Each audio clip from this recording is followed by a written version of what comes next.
네, 오늘 함께 나누는 말씀의 제목은 멈출 수 없는 이유로 잡아봤습니다.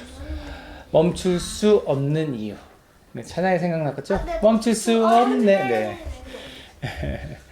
여러분, 성과 없는 일을 해본 적 있으세요? 뭔가 이루어지는 일은 없는데 계속 그 일을 해야 하는 거. 그런 걸 우리나라 속담에 이렇게 말합니다. 밑 빠진 독에 물 붓기. 여러분 상상해 보세요. 밑에 구멍이 나 있는 커다란 항아리에 물을 채워. 그러면요, 그 사람은 계속 물을 퍼다가 붓고 또 퍼다가 붓고 하겠죠. 근데 물은 계속 밑에 구멍이 있으니까 어떻게 돼요? 빠져나가겠죠. 자꾸 붓는데, 그래서 물이 항아리 위로 차올라야 하는데 올라갔다 내려가고 올라갔다 내려가고를 반복하는 거예요. 이런 그림이죠. 물을 계속 붓는데 밑이 빠졌어요. 밑이 터진 거죠. 물은 계속 삽니다. 사람은 어떤 일을 할 때요, 보통은 결과를 기대합니다. 독에다 물을 부어라 그랬으면요, 뭘 기대할까요? 물이 여기까지 차는 걸 기대하고 갖다 부을 거란 말이에요. 보통 어떤 일을 할 때 사람들은 그 일이 나한테 유익한 일, 나한테 도움이 되는 일, 지금 당장 혹시 아닐지 몰라도 나중에라도 나한테 도움 되겠거니 생각을 하고 그 일을 하기 마련입니다. 만약에 나를 위해서가 아니라 다른 어떤 사람을 위해서 혹은 공동체를 위해서 어떤 일을 한다면, 그것도 대가를 받지 않고 한다면 그걸 우린 뭐라고 불러요? 봉사, 볼런티어라고 그러죠. 봉사 한다고 그래요. 혹은 선행이라고도 합니다. 그런 일을 빼고 내가 무슨 일을 남을 위해 해준다고 할 때는요, 보통 뭘 기대하죠? 네, 대가를 기대합니다. 직장 다니시는 분들, 왜 그 힘든 출근을 매일 하십니까? 월급을 기대하기 때문에 하는 거예요. 그죠? 학교 다니시는 분들, 왜 월요일마다 그렇게 힘들고 매일 아침마다 그렇게 힘든 학교를 왜 갑니까? 가야 되니까. 그거 안 가면 어떻게 되는데? 졸업을 못 하니까. 졸업을 하면 어떻게 되는데? 나중에 내가 저 사회에 나가서 평범한 삶 이상의 것을 기대할 수 없게 되기 때문에, 적어도 졸업은 해야 하기 때문에 여러분이 나중을 위해서 지금 애를 쓰는 거예요. 그렇게 우리는 늘 뭔가를 할 때 결과를 기대하면서 합니다. 근데 여러분, 질문 하나 해볼게요. 누군가를 전도하는 일은 그러면 어디에 속할까요? 여러분, 전도하면은 누가 돈 줘요? 경제활동입니까? 전도가? 거꾸로일걸요, 오히려? 전도하려면 우리 가서 뭐 얘기도 하고 차도 한잔 마시고 밥도 사주고 섬기고 집에 초대도 하고 이러잖아요. 그러면 누구 돈 써서 해요? 내 돈 써서 하죠. 그럼 돈을 받는 게 아니라 돈을 써가면서 그 일을 해요. 자, 그 일을 왜 하십니까? 무슨 대가가 있어 여러분 그거 하십니까? 노동력 제공하죠. 돈 쓰죠. 그 나를 위한 일도 아닌데 시간 쓰죠. 왜 하는 걸까요? 그러면 이런 일인 경우, 아까 제가 돈 안 받고 해주는 일은 선행, 봉사라고 그랬는데, 전도와 같은 일은 뭐라고 할 수 있을까요? 노동인가요? 돈을 받는 노동일까요? 아니면 선행일까요? 그냥 봉사일까요? 나를 위한 일도 아니고 단순한 봉사도 아닌 그 일. 그런 일을 우리는 하나님 나라를 위해서, 하나님 영광을 위해서 하는 그런 일을 우리는 사역이라고 보통 부릅니다. 그죠? 그런 표현 많이 들어봤죠. 교회 사역을 하고 있습니다. 목회 사역을 하고 있습니다. 네. 우리는 그런 일을 사역이라고 표현해요. 여러분, 질문 다시 한번 합니다. 밑 빠진 독에 물 붓는 일인 거를 알면서, 밑 빠진 독에 물을 붓는 일일지라 하더라도, 여러분, 만약에 하나님 나라를 위한 일이면요, 이 밑 빠진 독에 물 붓기 하시겠습니까? 안 하시겠습니까? 하루 이틀은 할 수 있지 않을까? 그 밑 빠진 독에 물 붓기를 석 달만 하세요. 그러면 어떻게 하실래요, 여러분? 하시겠어요? 고민이 돼요? 아니요. 그러면 그만하세요. 밑 빠진 독에 물 붓기를 한 2년만 하세요. 그럼 하실래요? 하나님 나라 위해서 2년. 오, 끄덕끄덕하네요. 야, 대단합니다. 밑 빠진 독에 물 붓는 것과 같은 일을 평생 해야 된다 그러면 어떡할래요? 오, 끄덕끄덕한 사람에게 복이 있을지어다. 여러분, 어려운 질문이에요. 대답은 쉬울지 몰라도요, 사실은 하루도요, 하루 종일 이거 하라고 하면요, 여러분, 쉬운 일 아닙니다. 옛날에 무한도전이라는 진짜 옛날 예능 프로그램이 초창기에 무모한도전 시절에 제가 그게 아직도 기억나요. 무슨 도전을 했냐면 목욕탕에 가가지고 그 한쪽에는 사람이 이걸 퍼갖고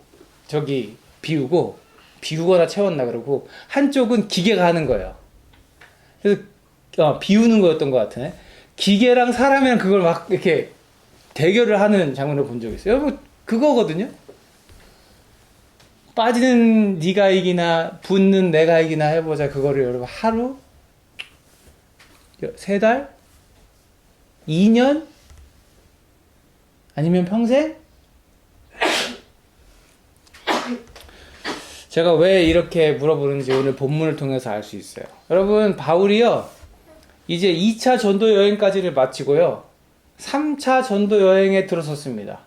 그래가지고요 19장 1절 아까 우리가 읽은 말씀을 보면 뭐라고 나오냐면요 바울이 높은 지역을 거쳐 에베소에 이르렀다 이러고 나와요. 여러분 3차 전도 여행 여기 지금 색깔로 전도 여행별로 표시가 되어 있는데 3차 전도 여행은요 보니까 주황색입니다.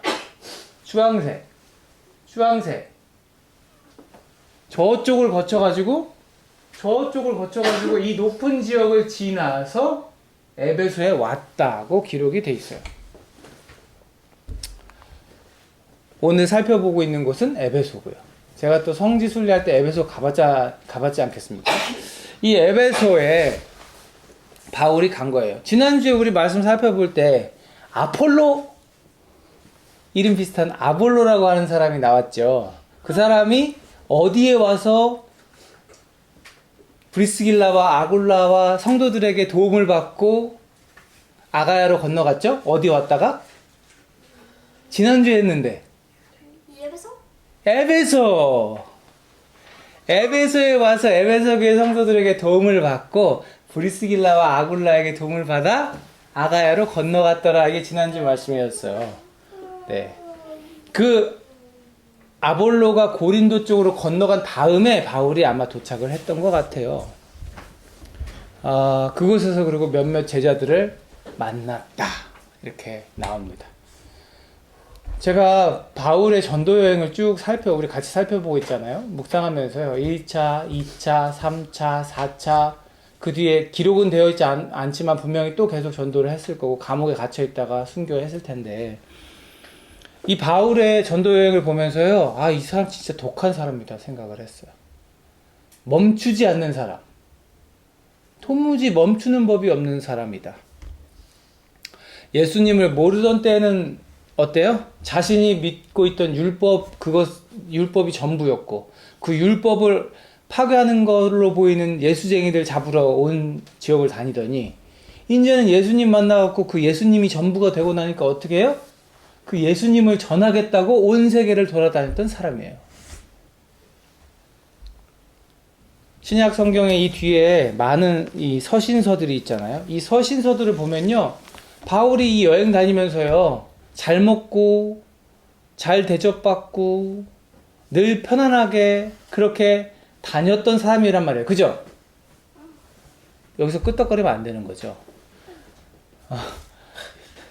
잘 먹고 잘 입고가 아니라 늘 춥고 배고프고 죽을 위험을 맞이하며 죽기 직전까지 두드려 맞기도 하고 돌에 맞기도 하고 감옥에 갇히기도 하고 욕먹는 건 기본이고 사기꾼이라고 손가락질 받고 암살단이 생겨갖고 바울 죽이겠다고 막 밤에 찾아오고 이런 일을 겪으면서 바다에 빠져 죽을 뻔하기도 하면서 뱀에 물려 막 그냥 독사에게 물리기도 하고 추운 날들을 길바닥에서 자면서 근데 바울이 멈추질 않아요.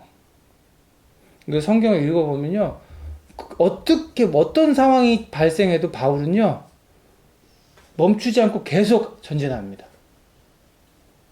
그렇게 바울이 전진해서 믿지 않던 자들이 믿게 되고, 교회가 없던 곳에 교회가 모이게 되고, 예수님을 모르던 사람들이 예수님의 제자가 되는 일이 막 펼쳐지잖아요.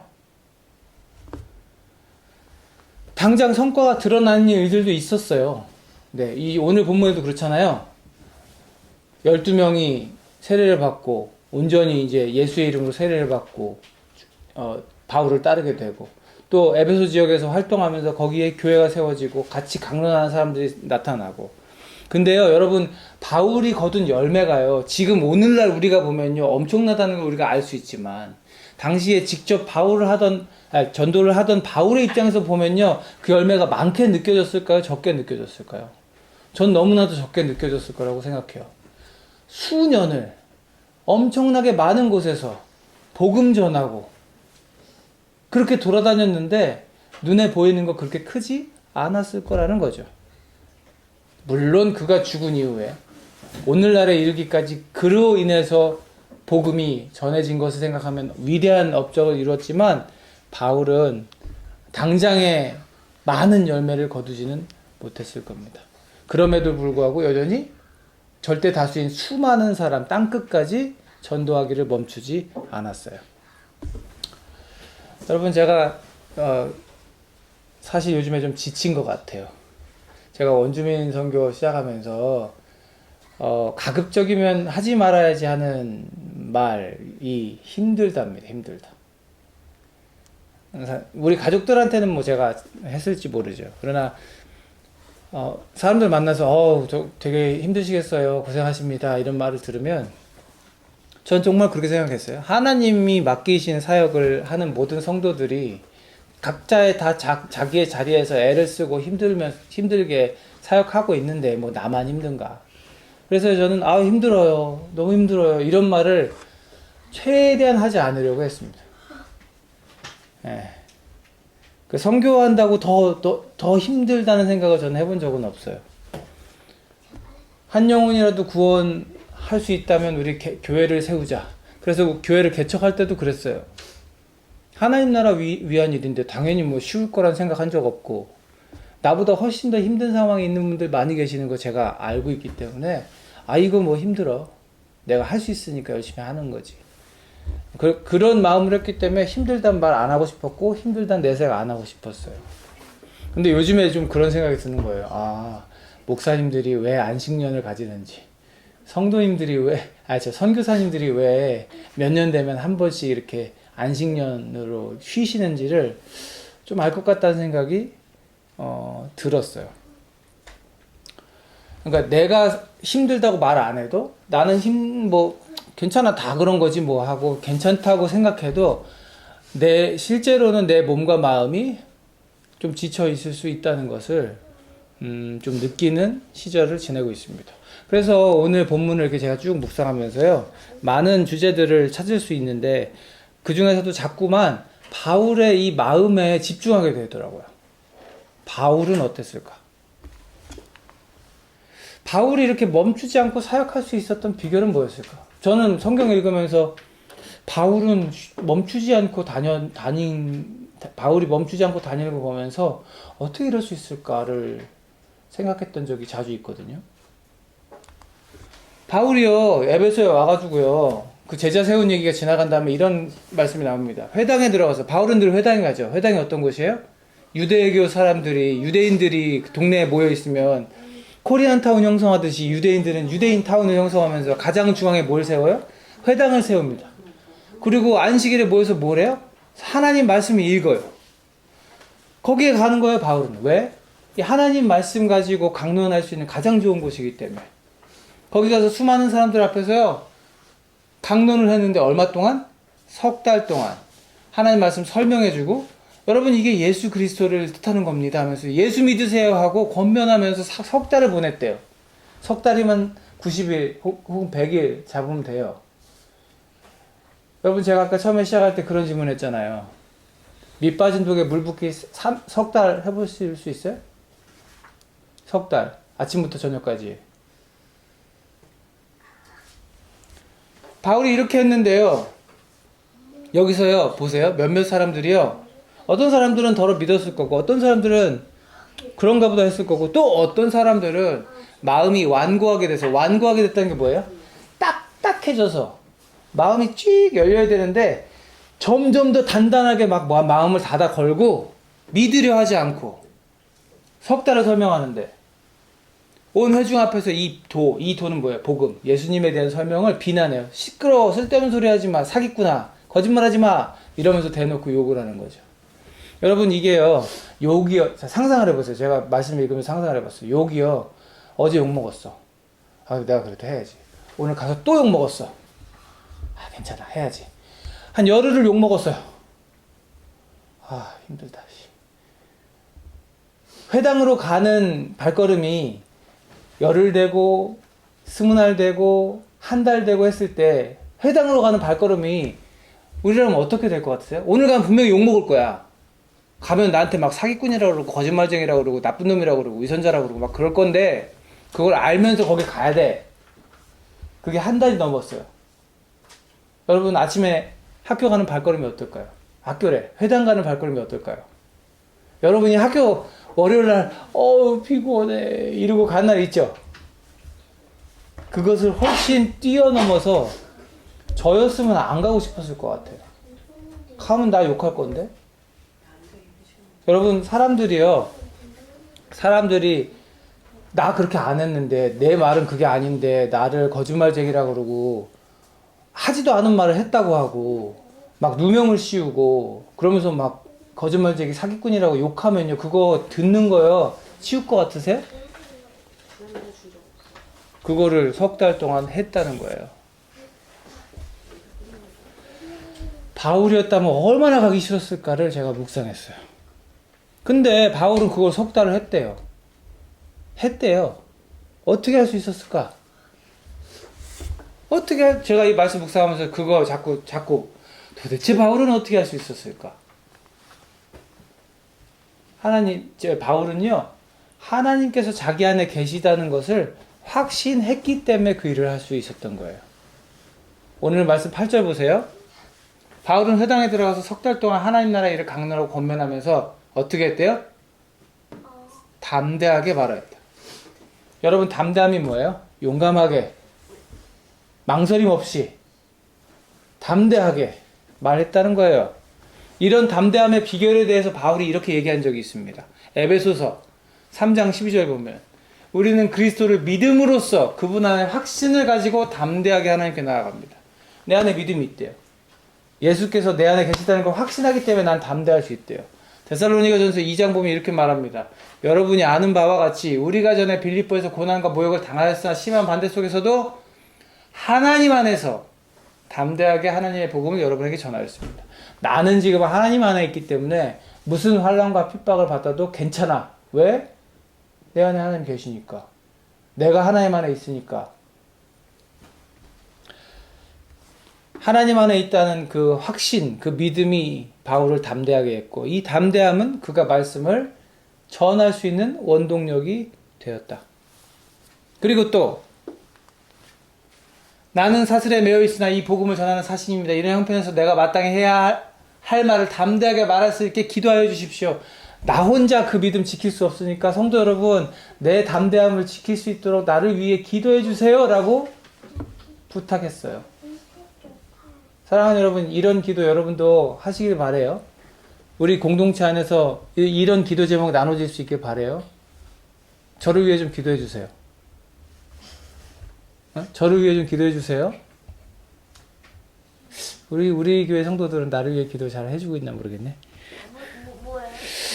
그리고요, 바울은 공동체에서 말씀으로 날마다 말씀과 함께 공동체 안에서 충전했던 사람입니다. 오늘 말씀 9절 10절 볼게요. 몇몇 사람들을 완고하게 돼서 믿으려 하지 않았다고 그랬잖아요. 자기를 비난했대요. 그러니까 바울이 어떻게 했대요?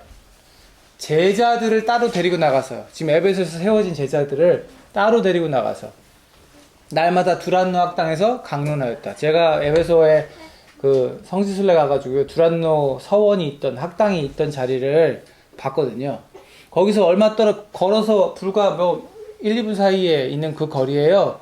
아고라가 있습니다. 에베소의 아고라. 아고라가 뭔지 지난번에 설명했는데 뭐죠? 광장이라고 불러요. 그 도시의 아고라에서는 무슨 일이 벌어질까요? 장사하는 사람, 뭐 하는 사람, 그러니까 우리로 지금으로 치면요 다운타운이에요. 사람들이 모이는 곳이에요. 그 동네에서 사람들이 가장 많이 모이는 곳이 아고라입니다. 그 아고라에 무슨 자리가 있냐면요, 거기 막 아데미 여신 상도 있고 막 그렇거든요. 거기에 무슨 자리가 있냐면 바울이 텐트 장사, 천막 장사 했던 곳이 있습니다. 그러니까요, 바울의 삶이, 에베소에서의 삶이 그랬던 거예요. 아침에 장사 시작해. 그래서 텐트 팔다가, 천막 팔다가 아침 11시부터 오후 4시까지 햇빛이 가장 쨍한 시간, 무덥고 사람들이 좀 덜 다니는 시간이 되면 두란노 서원으로 갑니다. 제자들 다 모이라고 해요. 거기서 하나님 말씀 전해주고 설명하고 복음 전하고 그렇게 거기서 강론하다가 또 그렇게 해가 좀 내려가고 이제 기온이 떨어지면 4시 이후에 다시 가서 천막 장사하고 이 일을 반복하면서 지냈던 거죠. 이런 일을 얼만큼 했대요? 이태 동안. 이태가 뭐예요? 2 years. 2년 동안. 2해 동안 그렇게 했대요. 제가 그래서 아까 물어봤잖아요. 밑 빠진 독에 물 붓기 2년 하라 그러면 할 거냐고. 바울은요, 완고한 사람들이 있어도 그가 집중했던 건 제자들이고, 그가 집중했던 건 복음이고, 그가 집중했던 건 하나님 말씀입니다. 그래서 두란노 서원에 가서 사람들과 강론하면서 말씀 나누면서 영적으로 충전하고 그 공동체를 통해서 다시 한번 재무장한 다음에 또 나가서 삶의 자리에서 천막 팔면서 강론하고 말씀 전하고 지금도 그 현장을 가면 볼 수 있어요. 바울은 힘들수록 하나님 말씀에 집중했습니다. 하나님이 세우신 제자들에 집중했어요. 배터리 방전되면 어떻게 돼요? 여러분 전화기 배터리 떨어지면 어떻게 해요? 충전해요. 영적으로 힘들어지고 고갈되면 바울은 어떻게 해요? 공동체로 가서 제자들과 함께 말씀을 나눴다고요. 함께 먹고 마시며 예배했다고요. 바울은 전하고 또 전했어요. 믿든지 믿지 않든지 전했어요. 왜? 하나님 나라를 위해서. 그렇게 열심히 전하면 은혜 받는 자들은 은혜를 받을지어다. 귀 있는 자들은 들을지어다. 그러나 그 길이 결코 편한 길은 아니었죠? 전도 여행은 늘 고달팠어요. 말씀은 막 이런 말씀 나옵니다. 그러니까 이 긴 말씀 요약하면 나 죽도록 힘들었다 이 얘기하는 거예요. 이런저런 일을 당했다고 막 말하잖아요. 사람들이 생명의 말씀을 전해도 완고해요.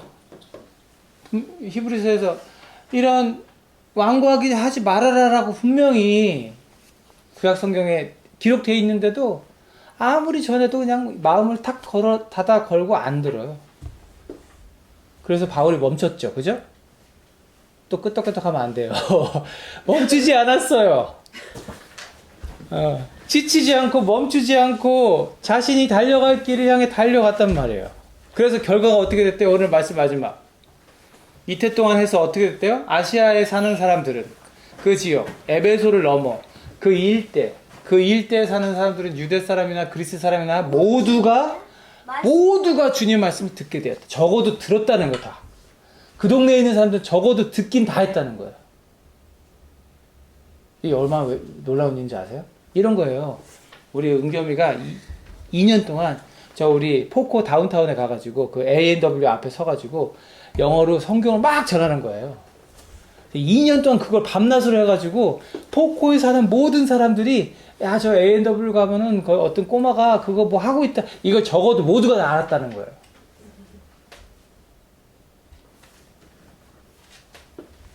왜 그렇게까지 했을까? 말씀을 결론을 맺겠습니다. 왜 1차 전도여행, 2차 전도여행, 3차 전도여행, 4차 왜 그걸 멈추지 않고 그렇게 했을까? 길을 쓰며. 왜 그렇게 했을까요? 예수님을 믿었고 사랑했기 때문에. 그 안에 막 예수님을 향한 사랑이 타올랐기 때문에. 이게 하나님 기뻐하신 일이라는 걸 알았고 내가 해야 할 사역이라는 것을 알았기 때문에. 사랑하는 여러분, 저도 여러분도 그렇기를 축복합니다. 하나님께서 보내신 여러분의 삶의 자리에서 그 일들을 감당하는 우리들 됐으면 좋겠어요. 복음 전하는 일도, 찾아가서 섬기는 일도, 또 어떤 이들과 함께 섬기는 일도, 작은 것부터 큰 것까지 하나도 쉬운 게 없어요. 하나도. 그렇잖아요. 우리 5살 재겸이라고 세상에 쉬운 일만 있겠어요. 다 어렵지. 어딜 가도 쉽지 않아요. 그러나 우리가 믿는 건 있죠. 나와 함께 하시는 하나님, 이미 내 안에 계신 성령님으로 우리는 언제나 담대해야 할 줄 믿습니다. 여러분, 담대함을 구하세요. 어딜 가도 담대할 수 있는 여러분 되시기 바라요. 그리고 사역은요, 밑 빠진 독에 물 붓기가 아니라는 걸 우리 기억합시다. 밑 빠진 독을 막 온몸으로 막아내. 누가? 우리 성령님이 막으십니다. 내가 부으면 때가 되었을 때 그 빠진 독을 막아주시고, 아구까지 차올라 성령의 충만으로, 충만 뭐죠? 한 방울만 더 들어가면 쪼르륵 가득 채우게 하시는 분은 성령인 걸 믿으시기 바랍니다. 그러니까 우리가 해야 할 일은 뭐예요? 밑이 빠졌든지 안 빠졌든지 이 독이 하나님이 나한테 맡기신 독이면 부어야 된다는 거고, 멈추지 말아야 된다는 거고, 밑을 막으시는 분도 하나님이고, 냅두시는 분도 하나님이고, 우리한테 물 주시는 분도 하나님이고, 우리는 뭐만 하면 돼? 붓기만 하면 돼. 얼만큼 찼나 보면서? 아니, 그거 아니고 계속 부으면서 누굴 바라봐? 하나님 나라와 하나님을 바라보는 거죠. 지치면 지친 대로 허리 한번 펴고, 그 허리 피느라고 잠깐 쉬었다고 하나님이 이 자식이 쉬네 그러시는 분이 아니라는 걸 우리가 알아야 되는 거예요. 허리 한번 펴고 심호흡 한번 하고 다시 붙는 거죠. 확신을 가지고 담대하게 하나님 나라를 위해서. 에베소에서도 바울은 그랬고요. 우리 오늘 읽은 말씀의 앞절 보면요, 2절부터 쭉 보면요, 여러분들 보면 여기도요 사람들이 있었고요, 제자라고 그랬는데 만나서 물어보니까 성령의 세례가 뭐예요?